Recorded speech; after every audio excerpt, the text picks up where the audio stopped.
Baik. Assalamualaikum warahmatullahi wabarakatuh. Waalaikumsalam warahmatullahi wabarakatuh. Alhamdulillah kita dapat bertemu kembali pada mata kuliah manajemen strategik di sesi yang ke-13. Ya, sesi ke-13 ini melanjutkan presentasi bagi yang belum. Tapi sebelum melanjutkan presentasi, Bapak mau nyampein dulu materi mengenai space metric. Ya, kemarin sempat ada pertanyaan dari Beni Hagi nih. Ya. Tapi kalau presentasi mah cukup sampai matriks SWOT aja ya. Ini takutnya pada belum.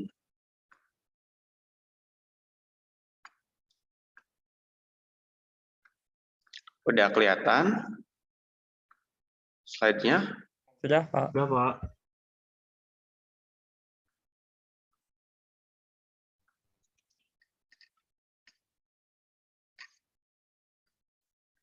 Oke.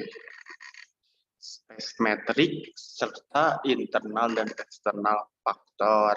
Nah, ini tuh kelanjutan dari kita menganalisis visi misi perusahaan, lalu menganalisis internal faktor strategi, terus kita analisis eksternal faktor strategi, langsung kita analisis matrix SWOT, ya, strength, weakness, opportunity, sama threat. Nah, ini sampai UTS kemarin.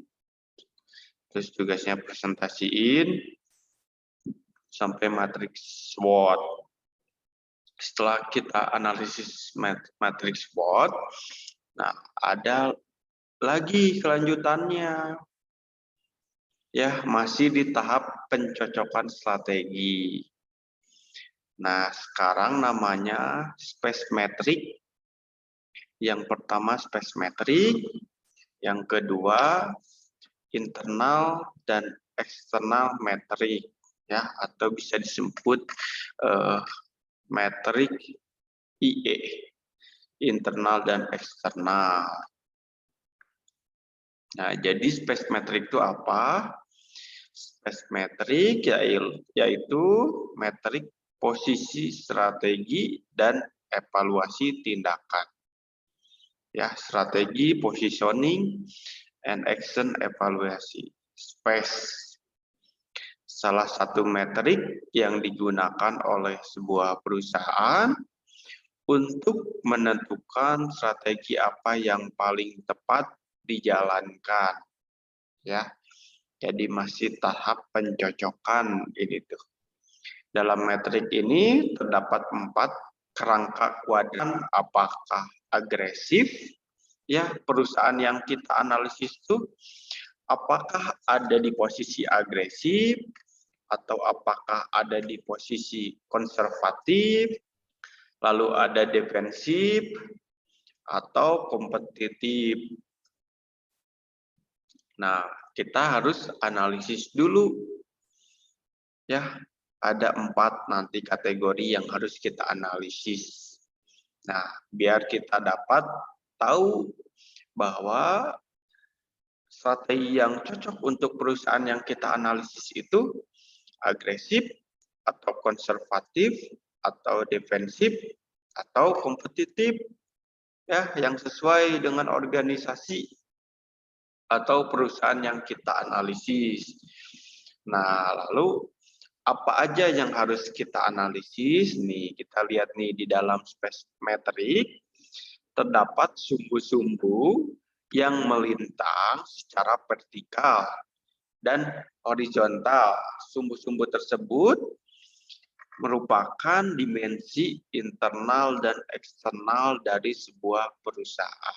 Nih, lihat nih, sumbu-sumbunya ada 4. Ada FS atau financial strength. Jadi di sini tuh kekuatan keuangan. Ya, ini menandakan kekuatan keuangan dari perusahaan yang kita analisis. Apa aja yang harus kita dalami dari kekuatan keuangan sebuah perusahaan? Coba ada yang tahu nggak? Apa aja yang harus kita dalami? Atau apa aja sih yang harus kita analisis dari sebuah kekuatan keuangan perusahaan?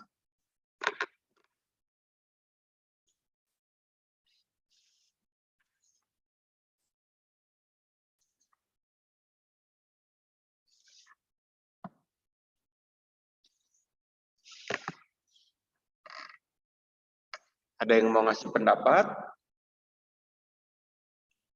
Kira-kira apa aja nih yang harus kita dalami dari kekuatan perusahaan yang kita analisis? Ayo, jangan malu-malu. Gimana?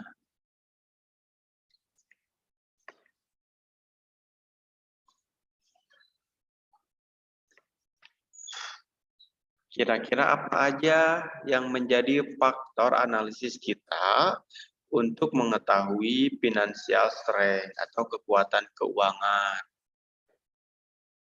Kira-kira apa aja? Tahu nggak Ben? Beni Agi?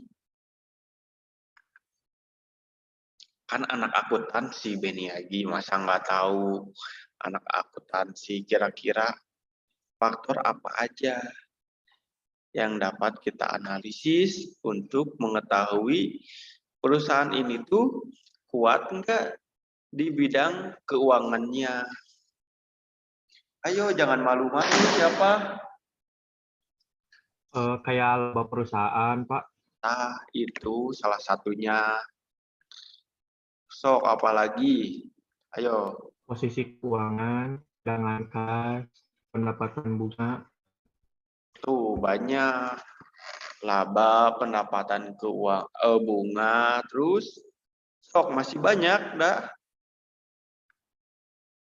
Nih, apalagi anak akuntansi nih, coba sampaikan apa aja. Kekuatan keuangan dari perusahaan nih, sebagai faktor kita menganalisis.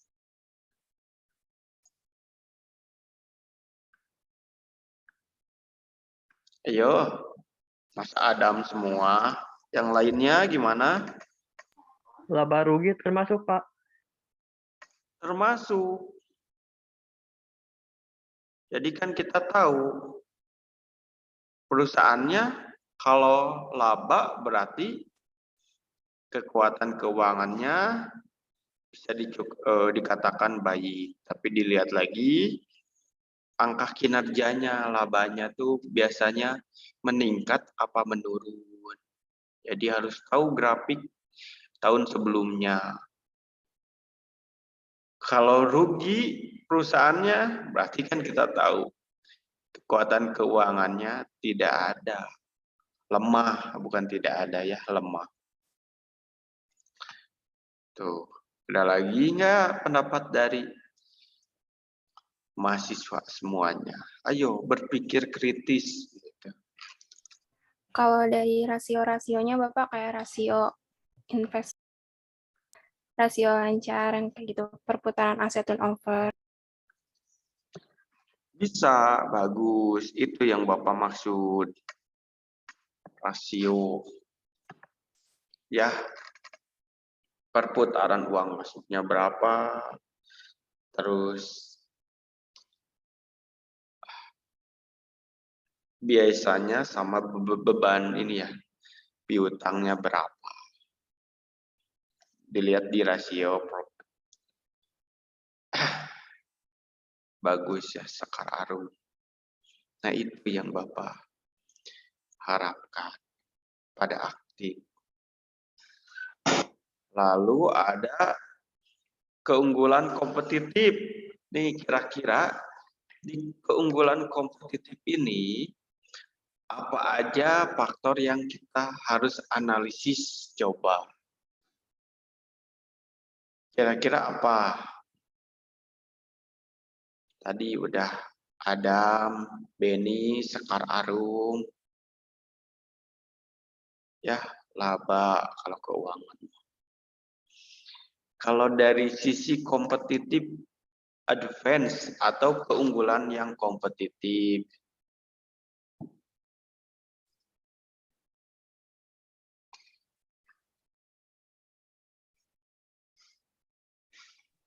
Kayak ini Pak, kualitas produk, pangsa pasar, pelayanan, loyalitas konsumen.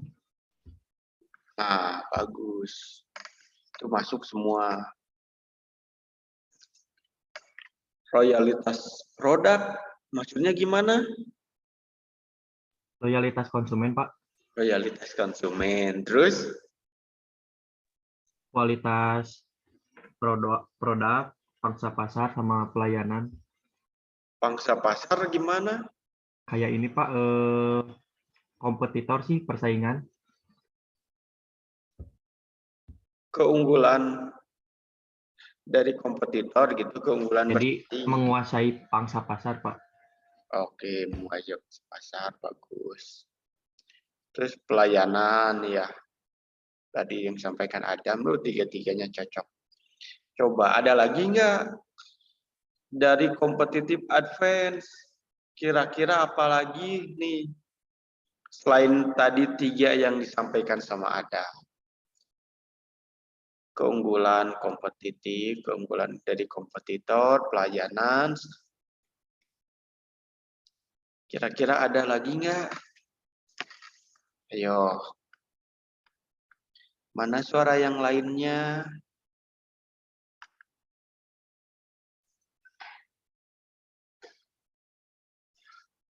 Rena, coba kasih pendapatnya.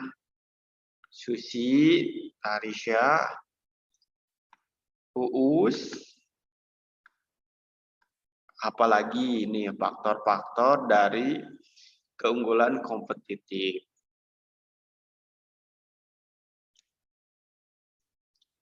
Ayo. Nanti dapat nilai keaktifan. Ya.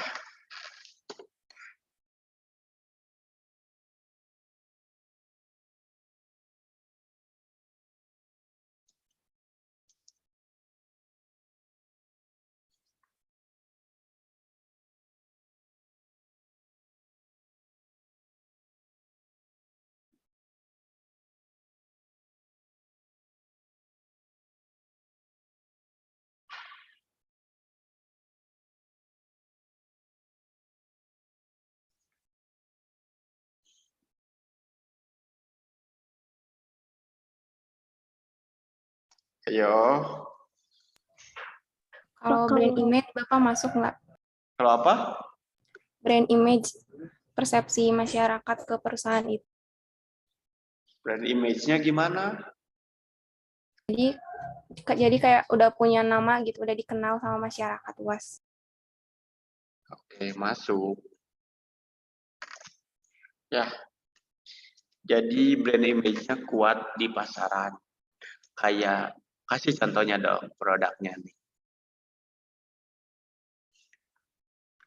Kayak kalau misalnya skincare, Skincare, apa brand image-nya yang terkenal? skincare Scarlett lagi rame kan di TikTok, udah banyak. Jadi kayak kalau dia ngeluarin produk apapun udah dikenal gitu, kayak udah dipercaya lah sama masyarakat luas. Scarlett, oke. Ngasih Aqua contoh ya Pak, paling mudah mah. skincare atau kalau ngasih contohnya skincare mah Adam bingung. Aqua ya Pak, paling umum mah. Nah, Aqua gitu, brand kemasan air minum, mindsetnya tuh Aqua. Kalau kita jajan ke warung misalnya beli Aqua, meskipun yang dikasihnya merek lain. Ya, nah itu brand image yang dimasuk. Jadi brand positionnya, brand positionnya tuh udah kuat di pasaran. Coba kasih contoh yang lain. Aqua tadi udah bagus. Skincare mungkin bagus ya bagi yang tahu ya. Tapi kan kalau Adam pasti bingung gitu. Adam suka pakai? Enggak, Pak. Willy meren beres futsal, skincare gitu. Mana Restu kemana ini teh? Will, Dam, Iya, Pak. Restu kemana? Restu. Kelas ini bukan? Futsal, Rizgun, salah. Oh, Rizgun. Kayaknya masuk, Pak. Mana nggak ada Rizgun?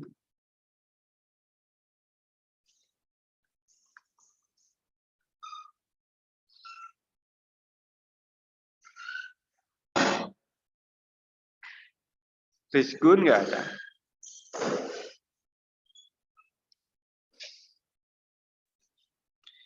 Apalagi coba kasih contohnya dong. Indomart, Bapak. Apa Indomaret? Indomart kayak kan Tiba ke Indomaret. iya bukan produk Kang Bapak, maaf. Mana?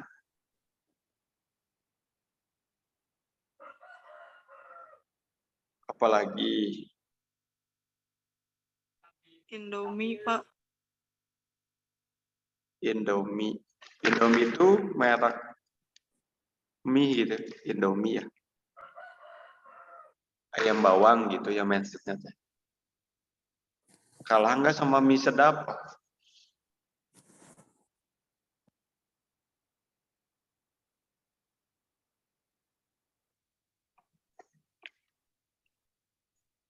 Selain itu apalagi coba yang kuat brand positioning-nya. Pepsodent, Pak. Oke, bagus. Odol mindsetnya Pepsodent ya. Pas lagi Iya, Pak. mindsetnya Pepsodent. Gitu. Apalagi coba.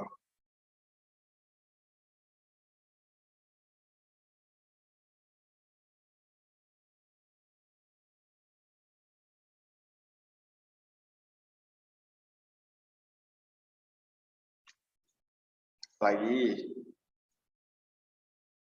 Nah, ini yang harus dianalisis dari keunggulan kompetitif perusahaan.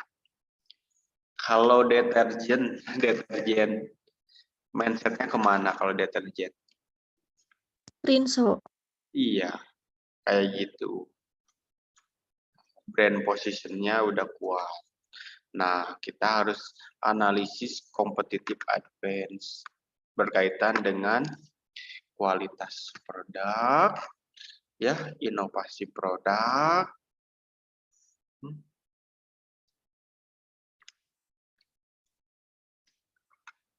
ya, financial strength, keunggulan kompetitif.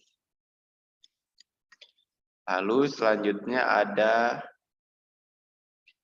kan kalau financial strength sama competitive advantage itu ngelihat dari internal perusahaan. Jadi melanjutkan yang internal faktor evaluasi. Ya, tapi dari sisi keuangan dan dari sisi kompetitif. Sedangkan, nah ini ada stabilitas lingkungan, environmental stability. Biasanya lingkungan luar. Erat kaitannya misalnya dengan lingkungan yang ada di luar perusahaan, kompetitor siapa aja, market share-nya siapa aja. Tahu nggak market share? Gimana caranya ngitung market share?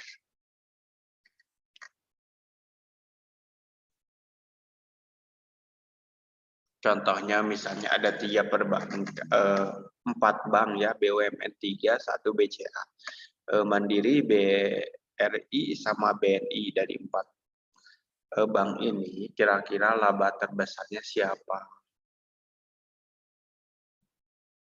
Nah, terus kira-kira jumlah rekening terbanyak siapa.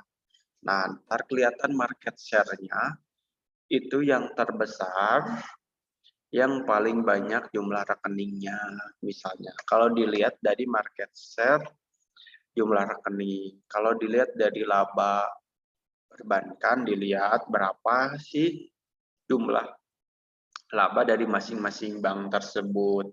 Nah, kita bisa menganalisis market share yang paling banyak market share-nya ternyata misalnya contoh BCA karena labanya terbesar. Terus dari jumlah sisi rekening mah yang terbanyak ternyata BRI karena jumlah rekeningnya terbanyak. Nah, itu tuh analisis market share produk ya. Jadi seberapa banyak produk tersebut digunakan oleh pesaing sama oleh perusahaan yang kita analisis ya. Bisa dipahami ya, environmental stability. Tapi bisa juga ke politik di Indonesia, terus ketentuan-ketentuan yang ada dari pemerintah. Kira-kira ketentuannya support sama perusahaan yang kita analisis tidak. Nah, itu stability, environmental stability, sama kekuatan industri. Itu persis gitu, menganalisis market share. Makanya di sesi pertama itu kan kita analisis internal faktor, analisis eksternal faktor, sama analisis kompetitif. Hal gimana kita menganalisis perusahaan kita sama pesaing kita gitu, minimal 2 sampai 3. Ya. Lanjut nih, analisis space terdiri 4 input variabel atau dimensi ini yang tadi udah disampaikan ya. Ini contoh secara garis besarnya, tapi kalau mahasiswa semuanya mau nambah kriterianya itu boleh ya. Kekuatan finansial, cakup ukuran-ukuran yang menunjukkan kekuatan finansial yang dimiliki perusahaan seperti profitabilitas, likuiditas, aliran uang kas, lalu skala ekonomi. Lalu di kekuatan industri ya, kita bisa ngelihat potensi pertumbuhan, lalu kita bisa ngelihat kemampuan teknologi, serta produktivitas dan intensitas kapasitas ya. Ini secara garis besarnya bisa kita dalami lagi. Lalu ada keunggulan bersaing tadi, competitive advantage ya. Kita bisa analisis seperti kualitas produk, loyalitas pelanggan tadi udah Adam sampaikan, pangsa pasarnya, utilitas kapital ya. Lalu kita analisis kestabilan lingkungan. Ini terdiri dari perubahan teknologi, tingkat inflasi, hambatan masuk pasar, intensitas persaingan. Ya. Ini beragam variabel bisa memetakan masing-masing dimensi. Oleh karenanya, dalam menyusun metrik ini, hendaknya harus disesuaikan dengan organisasi yang akan dikaji dan didasarkan kepada sebanyak mungkin informasi faktual yang ada di dalam organisasi tersebut, atau dengan kata lain, sebelum kita menentukan strategi apa yang cocok untuk perusahaan kita, maka kita perlu mengetahui posisi perusahaan dalam persaingan bisnisnya. Setelah kita mengevaluasi, kita mengetahui nih posisi perusahaan, maka barulah kita dapat menentukan strategi apa yang cocok untuk ditetapkan, apakah konservatif, apakah defensif, ya, apakah bertahan gitu. apakah agresif atau bahkan kompetitif. Ya, persaingan. Nah, menurut Fred R. Davids, ya ini tuh, terdapat langkah-langkah yang dibutuhkan untuk mengembangkan spesimetri. Yang pertama, pilih serangkaian variabel. Ya, variabel kan tadi ada 4 komponen yang harus dianalisis. Nah, pilih variabel-variabel di dalamnya. Ya, tidak terpaku sama yang ini, tidak terpaku sama profitabilitas, likuiditas, aliran kas, tidak terpaku sama potensi pertumbuhan. Secara garis besarnya emang ini, tapi bisa kita perdalam. Ya, jadi intinya keunggulan bersaing itu apa aja? Kita bisa lihat dari kualitas produk, loyalitas, pangsa pasar, utilitas. Tapi kalau mahasiswa semuanya mau nambah elemen atau faktor, mangga. Tapi kalau pusing nambah, udah analisis ini, potensi pertumbuhan, analisis kemampuan teknologi, produktivitas, sama intensitas kapasitas. Kalau nggak mau nambah lagi, ya udah kita analisis profitabilitas, likuiditas, aliran uang kas, skala ekonomi. Ya, atau dari sisi lingkungan perubahan teknologi, tingkat inflasi, hambatan masuk pasar, intensitas persaingan.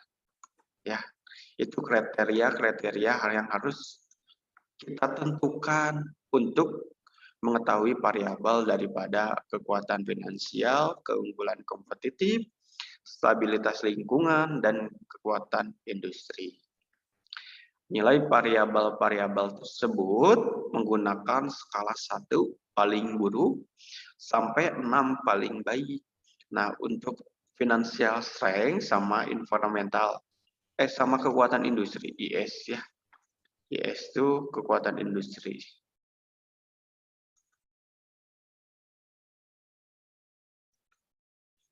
Nah, itu dinilai skalanya 1 paling buruk, 6 paling baik. Lalu ada nilai variabel-variabel yang menggunakan skala -6 paling buruk dan -1 paling baik. Itu variabel dari environmental strategi ya, atau strategi dari lingkungan sama competitive advantage. Pada sumbu financial strength dan competitive advantage, buatlah perbandingan dengan persaingan pada itu persaingannya. Sumbu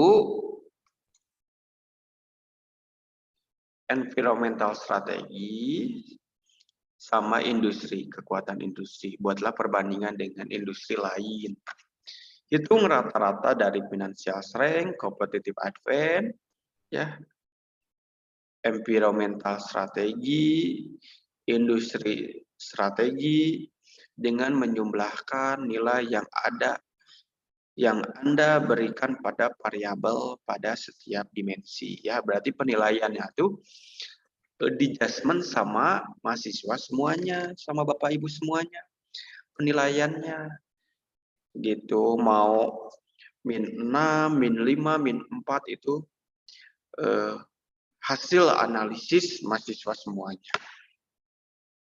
Kemudian membagikan dengan jumlah variabel dalam dimensi yang bersangkutan. Petakan nilai rata-rata untuk financial strength, ya, industri strength, environmental strategi, dan competitive advantage pada sumbu yang sesuai dengan matrix space. Jumlahkan nilai rata-rata pada sumbu X. Ya, sumbu X itu berarti competitive advantage dan industri strength, ya, kekuatan industri. Lalu ada itu letakkan pada sumbu X. Lalu di sumbu Y-nya ada finansial sama environmental. Itu letakkan di sumbu Y. Gambar vektor arah dari titik asal matrix space melalui titik perpotongan yang baru. Vektor ini mengungkapkan tipe strategi yang direkomendasi untuk organisasi. Apakah agresif, kompetitif, defensif, atau konservatif. Ya, agar lebih mudah untuk memahami bagaimana cara menyusun dan contoh perhitungan dari matrix space, maka ada baiknya bagi kita agar tetap berpedoman kepada langkah-langkah berikut. Ya, langkah 1, nih kan kita bikin kotak ya, bikin kotak ini 4 ya. Ada financial strength, ada stability lingkungan, ada keunggulan kompetitif, ada kekuatan industri ini. Nah, ini yang harus diisi itu 1, 2, 3, 4 ya. Ini kan contoh ya, pengembangan investasi atau tadi kalau kata Adamah laba perusahaan diganti misalnya pengembangan investasinya, karena Adam tuh nganalisis ya kekuatan keuangan, cari data di internet nggak dapet tuh. Kalau data investasi tapi dapatnya laba perusahaan, catat di sini laba perusahaan. Atau dapat likuiditas, catat di sini. Dapat modal kekuatan keuangannya ya, modal kerjanya, catat di sini. Laba perusahaan, nah udah dicatat. Ini minimal 4 ya. Nah, kasih rating. Ya, lihat cara ngasih ratingnya. Nah, kalau 1 paling buruk, 6 paling baik. Ya, untuk keuangan dan untuk industri. Nah, 1 paling buruk, 6 paling baik. Nah, kalau ini contohnya investasi 5 berarti paling baik. Ternyata banyak yang invest. Labanya 2 standar lah ya. Sama modal kerja 3 standar, likuiditas standar. Tapi nggak ada yang 1 paling buruk, nggak ada.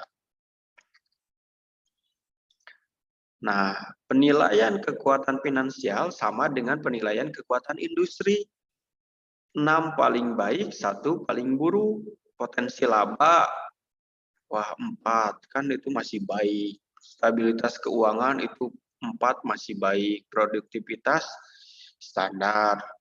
Potensi pertumbuhan sangat baik. Kapasitasnya 6 sangat baik. Ya, ini contoh-contoh variabelnya. Boleh diikuti atau diganti sama diganti dengan apa yang mahasiswa dapatkan ya, analisis perusahaan. Jadi ini kan kelanjutannya. Lalu ada posisi strategi eksternal. Ya. Di sini ada perubahan teknologi. Ya. Ada tingkat inflasi, ada kemudahan keluar dari pasar, resiko bisnis sama tekanan kompetitif. Nah, bagaimana penilaian dari strategi eksternal atau stabilitas lingkungan? Nah, dilihat lagi. Nah, stabilitas lingkungan ya. -6 paling buruk, -1 paling baik ya.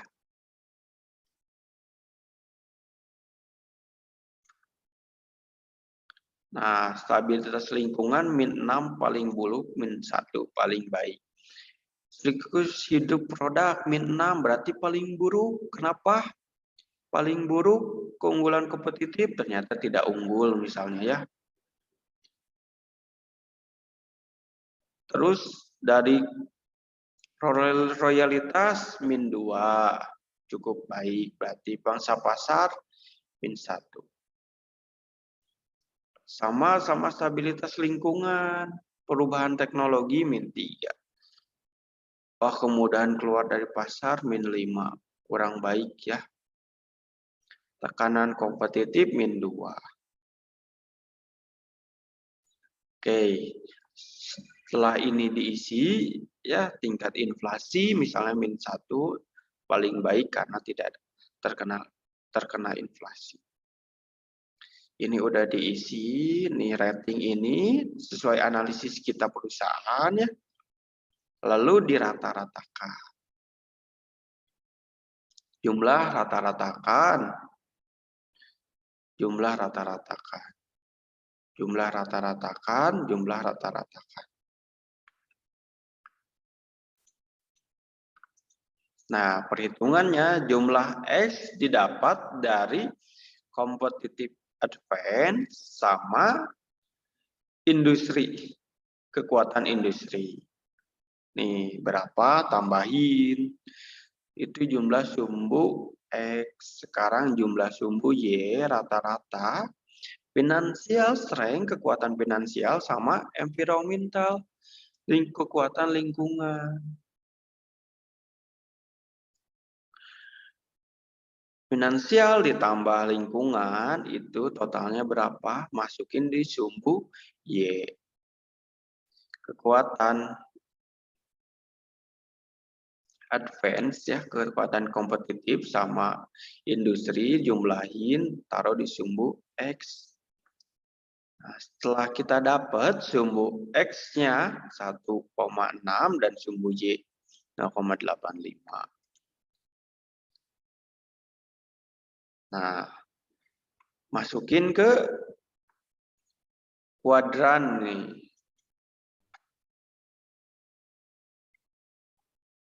Ya, sumbu X-nya tadi sama sumbu Y.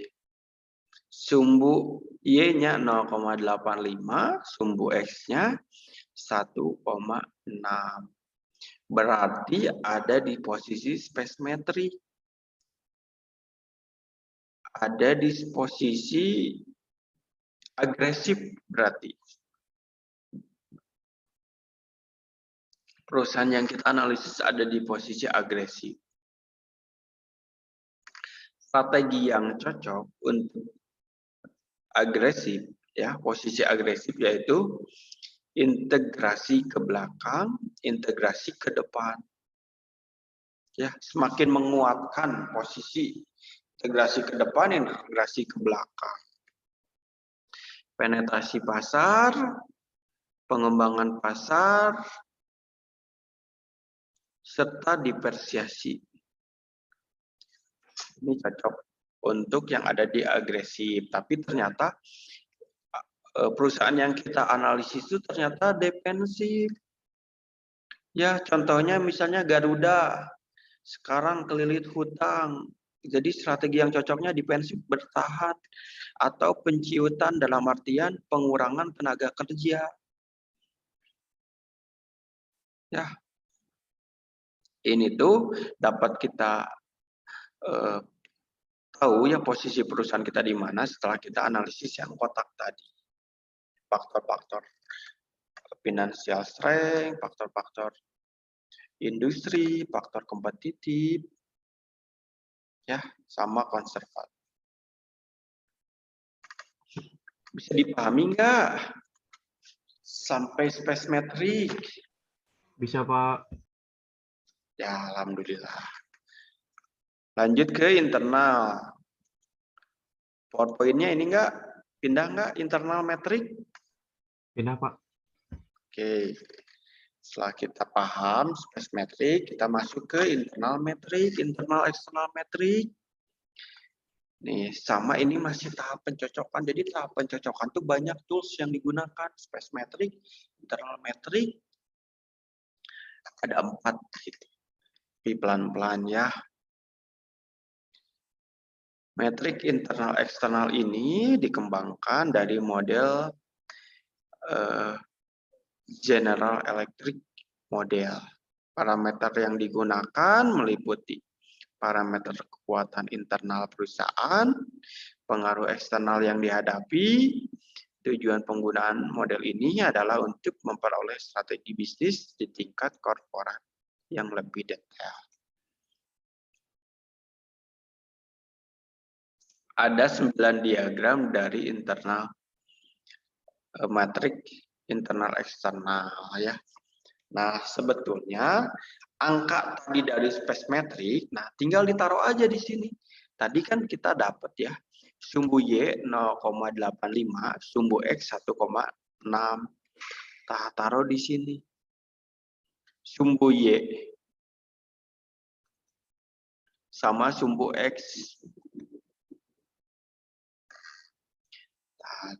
nanti kita paham ada di posisi mana perusahaan yang kita analisis. Ya, mungkin tugas ini tuh tugas sesi yang ke-10 kalau nggak salah ya. Oh iya, nih tugas sesi 10 sebaiknya sampai space metric dulu. Jangan sampai internal eksternal. Takutnya pusing. Ya. Jadi yang sesi 10 itu sampai space metric. Ya, kerjain tuh sampai sesi 10 space metric. Kalau sesi kemarin 12 mah itu mah organisasi itu ya biasa. Sesi 13, sesi sekarang Bapak nggak ngasih tugas dulu. Ya, karunya. Bising kebelanger. Kerjain dulu space metric aja sesi 10. Sama presentasi sampai SWOT buat nambahin nilai keaktifan. Ya, sesi 13 Bapak nggak kasih tugas dulu yang hari ini. Ya. Baik, Pak. Terima kasih, Pak. Sekarang lanjut presentasi yang belum. Ya,